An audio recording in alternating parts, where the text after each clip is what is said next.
Bonjour et bienvenue dans cette vidéo où nous allons voir ensemble les 6 points clés indispensables à savoir avant d'investir dans le neuf.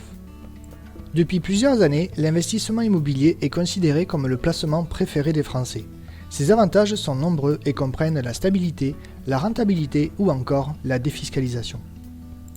Dans cette vidéo, nous allons découvrir pourquoi l'affectif et l'investissement immobilier dans le neuf ne font pas bon ménage, comment bien choisir son constructeur-promoteur avant d'acheter un bien neuf, pourquoi une mauvaise analyse financière va vous conduire à l'échec et comment l'éviter, les aides de l'État qui permettent de bénéficier de plusieurs avantages, comment ne pas se faire avoir en surachetant un bien neuf, et pour conclure, nous verrons comment se protéger contre les aléas du locatif.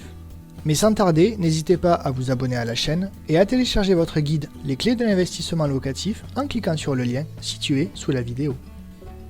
La demande de logement est toujours considérable et les taux d'intérêt sont toujours au plus bas depuis une dizaine d'années. Dans ce contexte, l'immobilier représente une valeur refuge pour tout investisseur. Il est accessible à toute personne, quel que soit son statut, salarié, non salarié, actif, retraité, à quelques exceptions près. Cependant, pour bien investir dans la pierre, il convient de comprendre les tenants et les aboutissants d'un tel placement. Pourquoi l'affectif et l'investissement immobilier dans le neuf ne font pas bon ménage. Avant tout placement, il est important de définir très clairement les objectifs que l'on souhaite atteindre. L'investissement dans l'immobilier neuf ne déroge pas à la règle. La majorité des investisseurs l'envisagent en fonction des objectifs suivants. Avoir des revenus complémentaires, préparer sa retraite, créer un capital, réduire ses impôts, multiplier ses économies grâce à l'effet de levier et protéger sa famille et ses proches. Lorsque les raisons qui vous poussent à investir en immobilier neuf sont clairement définies, il est plus facile de déterminer le produit le plus adapté. De même, on a plus de mal à trouver la solution idéale pour financer l'investissement. Toujours est-il qu'il serait raisonnable de ne pas investir dans la pierre seulement pour loger son enfant pendant ses études. À la fin de son cursus, vous serez dans l'obligation de mettre le bien en location ou de le vendre probablement avec une moins-value. Encore faut-il que l'emplacement du bien soit favorable à ces opérations. Choisir un bon emplacement pour un bien neuf. Pour investir dans le neuf, pour louer, il est important de laisser l'affectif de côté. Il faut que vous soyez le plus objectif et le plus neutre possible. Avant même de vous lancer dans un placement immobilier locatif, vous devez choisir le meilleur emplacement pour le logement. Cette règle est d'ailleurs valable pour investir dans le neuf ou dans l'ancien. L'endroit que l'on considère comme le meilleur est celui qui offre une certaine garantie en matière de demande locative. Certains investisseurs se sentent plus en sécurité en acquérant un bien immobilier non loin de leur lieu d'habitation. Je réside à Paris, donc je connais très bien l'environnement local et j'investis alors à Paris. Si vous menez à ce jour ce type de raisonnement, demandez-vous si vous souhaitez faire un investissement immobilier aussi lucratif que possible. Si la réponse est oui, sachez que vous devez désormais raisonner de façon pragmatique et rationnelle. Investir dans le neuf pour louer près de chez soi n'est pas forcément la meilleure stratégie pour effectuer un placement immobilier. En effet, les caractéristiques de la localité où vous vivez actuellement pourraient ne pas être favorables pour investir dans la pierre. De même, on n'investit pas en immobilier neuf dans une région parce qu'on aime la dite localité. Il faut se baser sur des chiffres clés et une analyse pertinente du potentiel de la ville choisie sur au moins 10 ans. Les critères spécifiques sur lesquels il faut généralement se baser pour choisir l'emplacement du bien sont la taille et la répartition de la population, l'évolution démographique de la ville choisie, la demande locative, le taux de chômage, la présence d'un bassin d'emploi, l'étendue des projets urbains, transport, commerce, services, etc., le prix de l'immobilier dans la région, le niveau des loyers et l'évolution des prix sur le marché local. Pour recueillir toutes ces informations, n'hésitez pas à vous rendre fréquemment sur place et à effectuer une petite étude du marché. L'analyse à effectuer doit se faire au moins au niveau du quartier, de la ville et de la région pour avoir des données pragmatiques. Il n'y a rien de mieux que de choisir un bien adapté au marché local. Il doit présenter des atouts qui correspondent à votre cible, seniors, famille, étudiants, etc. Avant d'acquérir un bien neuf à mettre en location, pensez à visiter le logement. Si vous n'arrivez pas à vous projeter dans l'habitat, autant passer votre chemin. Le même conseil est valable si le quartier vous déplaît. Les candidats à la location ne s'y plairont pas non plus. Comment bien choisir son constructeur, promoteur avant d'investir dans le neuf. Tout comme pour l'emplacement, la sélection du professionnel immobilier est très importante. En réalité, il existe une multitude d'offres sur le marché. Choisir la vôtre de façon optimale peut s'avérer difficile, surtout s'il s'agit de votre premier investissement immobilier. Il est donc conseillé de se faire accompagner par un expert pour réussir votre investissement. Ainsi, vous aurez tout le soutien nécessaire pour étudier convenablement les diverses offres immobilières. Les garanties qui couvrent l'acquéreur d'un immeuble neuf. Lorsqu'on souhaite acheter un bien neuf, il est important de vérifier les garanties que le promoteur ou le constructeur offre. On distingue notamment les garanties avant livraison et les garanties post-livraison. Pour les achats en VFA, vente en état futur d'achèvement, deux types de garanties protègent l'acquéreur. Il s'agit de la garantie d'achèvement et de la garantie de remboursement. La garantie d'achèvement, garantie extrinsèque, permet d'achever le chantier si le professionnel immobilier fait défaut. Il s'agit d'une garantie bancaire pour laquelle un établissement financier prend l'engagement de financer les travaux jusqu'à leur terme. Quant à la garantie de remboursement, elle permet à l'acquéreur de recouvrer les fonds qu'il aurait engagés en cas de non-achèvement du chantier. La vente n'a donc plus lieu. Après la remise des clés du logement, l'acquéreur bénéficie de plusieurs garanties pour sécuriser son acquisition dans le temps.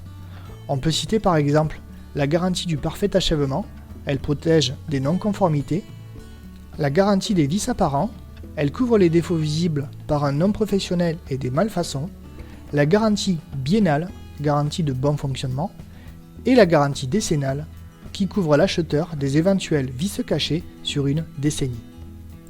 Seule la garantie du parfait achèvement repose sur le constructeur du logement. Les autres rendent le vendeur, généralement le promoteur, responsable vis-à-vis du maître d'ouvrage. Attention, on parle de réception d'un bien lors du transfert du logement entre le constructeur et le promoteur. La livraison du bien s'effectue entre le promoteur et l'acquéreur. C'est la date de réception qui fait loi pour les garanties relatives à une VFA. La qualité de la construction est déterminante pour les futurs revenus locatifs. Outre les garanties, la garantie globale du bien est aussi un point à ne pas négliger. En effet, tous les promoteurs immobiliers ne fournissent pas les mêmes finitions ou encore les mêmes prestations. Pour investir en immobilier neuf, vous pouvez privilégier les promoteurs locaux, surtout si vous achetez pour la première fois. Le logement à acquérir doit respecter toutes les normes en vigueur. Mais avant même de vérifier ce critère, vous devez vous assurer de la solidité financière du promoteur. L'acheteur peut également passer en revue ses réalisations précédentes pour s'assurer de son dynamisme. Avant de signer avec un promoteur, vous pouvez par ailleurs vérifier son adhésion à la FPI, Fédération des promoteurs immobiliers. Il s'agit d'un gage de confiance pour vous. Pensez également à rechercher des informations comme les récompenses éventuelles décernées aux promoteurs, les références présentées sur le site internet du promoteur et les articles de presse et les avis qui le mentionnent. Grâce à toutes ces précautions, vous êtes sûr d'acquérir un bien de qualité qui pourra générer des revenus locatifs en toute sérénité. Pourquoi une mauvaise analyse financière va vous conduire à l'échec et comment l'éviter? Je dois rembourser des mensualités de 750 €, mes revenus locatifs mensuels s'élèvent à 600 €, il me faut juste rajouter 150 € par mois pour équilibrer mon investissement. Erreur! Vous devez impérativement éviter ce type de raisonnement lors de vos prévisions. Les flux financiers ne se limitent pas seulement aux mensualités et aux loyers. Vous devez aussi prendre en compte plusieurs autres frais, à savoir la taxe foncière, les éventuelles commissions d'agence immobilière, les droits d'enregistrement, les débours ou frais de recherche, les honoraires, les formalités administratives, les frais de dossier bancaire, les frais d'assurance de prêt, les éventuels futurs frais de gestion, les assurances locatives, les futures charges de copropriété et les provisions pour les futurs travaux. Certes, investir dans le neuf pour louer ne nécessite pas de prévoir de provisions pour travaux. Cependant, vous devez au préalable bien détailler votre compte d'exploitation en y précisant les différentes entrées et sorties. Cela vous évite d'avoir de mauvaises surprises en cours de route. Définir intelligemment le budget qu'il vous faut pour investir en immobilier neuf. Quel budget dois-je prévoir pour mon investissement? À cette question correspond une réponse personnelle. Pour définir le budget à utiliser, il faut principalement se focaliser sur les moyens dont on dispose. La réussite d'un investissement immobilier dans le neuf dépend de votre capacité à financer le projet. Vous devez aussi considérer votre capacité à rembourser l'achat du bien à mettre en location. De plus, il ne faut surtout pas surestimer sa capacité d'épargne. Il y a un adage anglais qui dit « Think big, start small », ce qui signifie littéralement, voir grand, commencer petit. Il convient de bien penser son projet immobilier dans les moindres détails, de penser à la diversification future de ses investissements immobiliers. Cependant, même si vous imaginez les exploits que vous ferez dans l'avenir, ne vous lancez pas à la hâte ni de façon grandiose. Pour un petit apport personnel d'environ 10% et un emprunt immobilier étalé sur 20 ans, l'effort mensuel d'épargne doit rester faible. Sinon, votre capacité de remboursement s'en trouvera pénalisée. C'est pour cela qu'il est important de ne pas voir trop grand au début de son projet d'investissement locatif. La nécessité de bien analyser le mode de financement avant d'investir. Une chose est de déterminer le budget à consacrer à son placement immobilier. Une autre est de déterminer le type de financement à adopter. Faut-il financer la totalité du projet sur fonds propres? Faut-il opter pour un mix cash-crédit? Ou faut-il plutôt choisir un financement 100% crédit?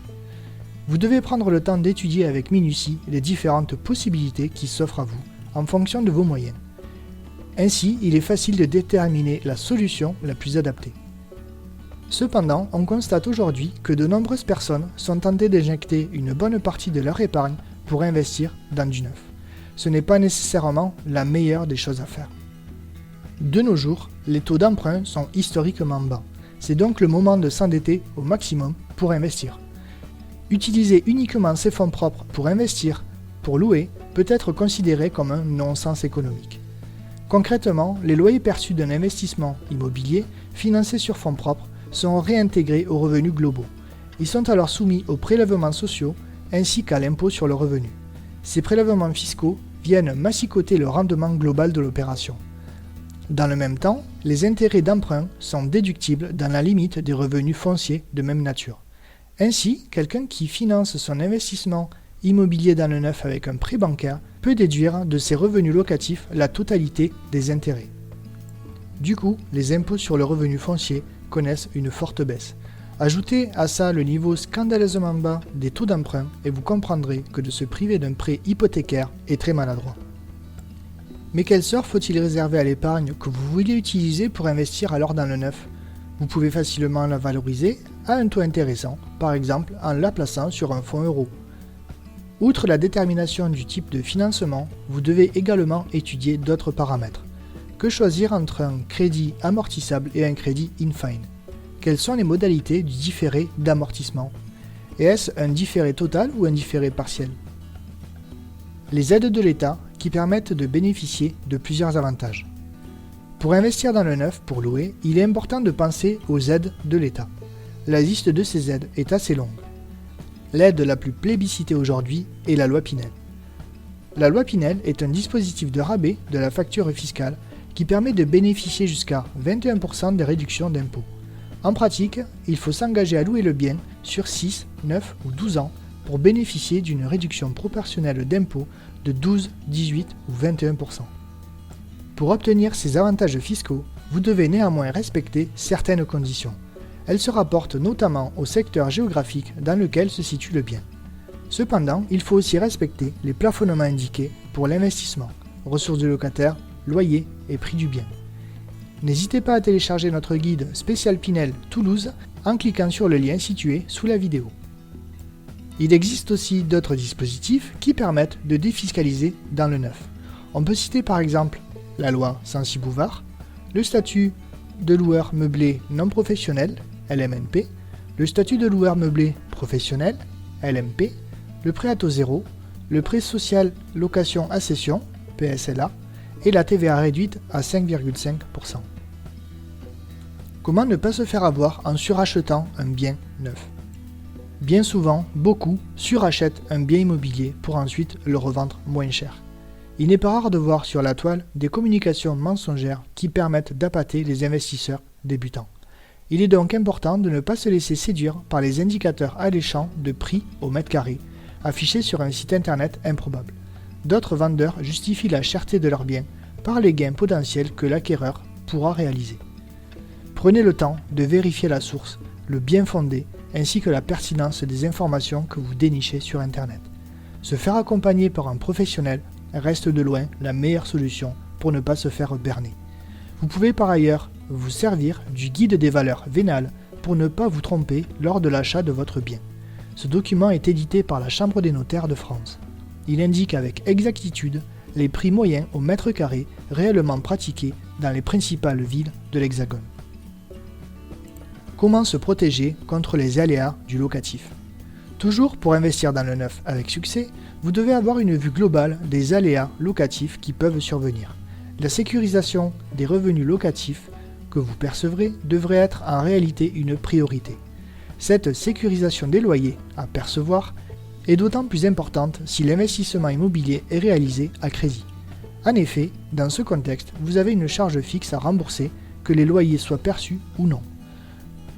Pour vous protéger des aléas du locatif, vous pouvez souscrire aux assurances suivantes: l'assurance loyer impayé, l'assurance dégradation locative, l'assurance vacances locatives et l'assurance propriétaire non occupant.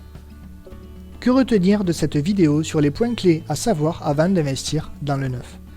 L'objectif du placement, le choix de l'emplacement, la sélection du promoteur et la détermination du mode de financement sont autant de paramètres à ne pas négliger. Pour investir dans le neuf, il convient également de se protéger contre les aléas du locatif et d'éviter un éventuel surachat du bien.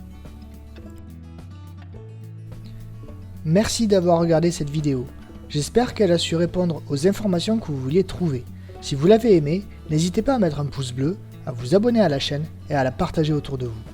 Vous souhaitez également vous lancer dans l'investissement immobilier? Téléchargez votre guide « Les clés de l'investissement locatif » en cliquant sur le lien situé sous la vidéo. À bientôt!